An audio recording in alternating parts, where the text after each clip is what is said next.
সুপ্রিয় দর্শক, আসসালামু আলাইকুম। আশা করি সবাই ভালো আছেন। আমি আপনাদের দোয়ায় এবং আল্লাহ তাআলার অশেষ মেহেরবানিতে ভালো আছি। সাদা পরি হাজির করার আমল নিয়ে আসলাম। সাদা বিধবা পরি হাজির করা। এটার মাধ্যমে সাদা একটা বিধবা পরি হাজির হবে। ভিডিও সম্পূর্ণ দেখবেন। একবারে সহজভাবে সহজ সরলভাবে আলোচনা করব, ইনশাল্লাহ বুঝতে পারবেন। যারা সম্পূর্ণ ভিডিও দেখবেন, কাজ করবেন, ইনশাল্লাহ উপকৃত হবেন। আর যারা ভিডিও দেখেন, কাজ করেন, অনেকে উপকার পান, আবার অনেকে পান না। এগুলোর অনেক কারণ আছে। আপনি শুধু ভিডিও দেখলে আমল করলে হবে এমনও না। অনেকে মনে করে কি মন্ত্র পড়তে থাকবো, পড়ে ইচ্ছা পড়বে। এমন কখনো হয় না ভাই। সহজে কোনো কিছু পাইতে চাইবেন না, কষ্ট করতে হইব। আপনি একজন পরিপূর্ণ ভালো গুরু ধরেন, ওনার মাধ্যমে কাজ করান, 100% কাজ হইব। নিজে নিজে করবেন, নিজে নিজে পাকনামি করবেন, নিজের ক্ষতি হইব। শুধু সময় নষ্ট করবেন, আর কিছুই না। কিছু বুঝেন না, জানেন না। কিছু লোক আছে অতিরিক্ত ফোন দিয়ে বিরক্ত করে ফেলে ভাই। কিচ্ছু বোঝে না। 2-3 ঘন্টা একটা মানুষের আমি বুঝাইতে পারবো না। 5 মিনিট এর ভিতরে বুঝলে বুঝবো, না বুঝলে বুঝবো না। আর সাদা পরি, বিধবা পরি, এটা যারা একলা আছেন, সিঙ্গেল আছেন, তারা সাধনা করবেন। 100% কাজ হইব।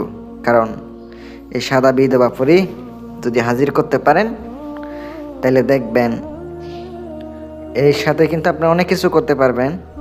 আপনি সেক্স করতে পারবেন, মেলামেশা করতে পারবেন, নিজের সাথে রাখতে পারবেন। যখন ডাকবেন হাজির হবে, যখন বিদায় দিবেন তখন চলে যাবে। অনেকে মনে করে কি সাথে রাখবেন মানে হচ্ছে এমন না যে আপনার সাথে একবার তাইক্কা যাইব। যখন আপনি আসতে বলবেন আসবে, চলে যেতে গেলে চলে যাবে, এইভাবে। আর যদি আপনার মনে হয় আমার বিদ্যা আপনার উপকার আসবে একটু হইলেও, নিঃসন্দেহে কাজটা করতে পারেন। অবশ্যই আপনি আমার বিদ্যা দ্বারা উপকার পাইবেন। যদি আমলটি করেন, আমলের জন্য এজাজত সবাইকে দিলাম।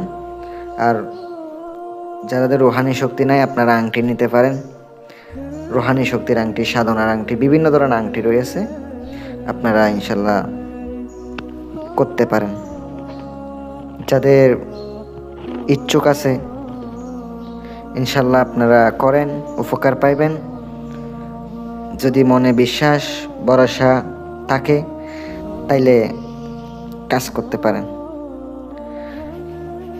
আমলের জন্য অবশ্যই 11 বার দুরূদ শরীফ পড়তে হবে। আমল শুরু করার আগে জালালি চামেলি পরহেজ করতে হবে, শরীর বন্ধ করতে হবে। আমলের জন্য বৃহস্পতিবার রাত্রের বেলা গভীরে একা বসে আপনাকে সূরা ইয়াসিনের 52 নাম্বার আয়াত, এই আয়াতটা আপনাকে সুন্দর করে মুখস্থ করতে হবে। রাত্রেবেলা আগরবাতি, মোমবাতি, ধূপ সব জ্বালাইবেন। জ্বালানোর পরে আপনি কাজটা করবেন। আপনি মাত্র 110 বার পড়তে হবে। এইভাবে আপনি 7 দিন 14 দিন পর্যন্ত কাজটা করবেন, অবশ্যই হাজির হবে। সাদা বিধবা পরি দিলাম। উপকার পাইলে আমার জন্য দোয়া করবেন, চ্যানেলটি সাবস্ক্রাইব করবেন, লাইক কমেন্ট করবেন। যাদের আংটি প্রয়োজন হবে অথবা কাজ করে নিতে চান, সমস্যার সমাধান করতে চান, ফোন করবেন। আসসালামু আলাইকুম ওয়া রাহমাতুল্লাহ।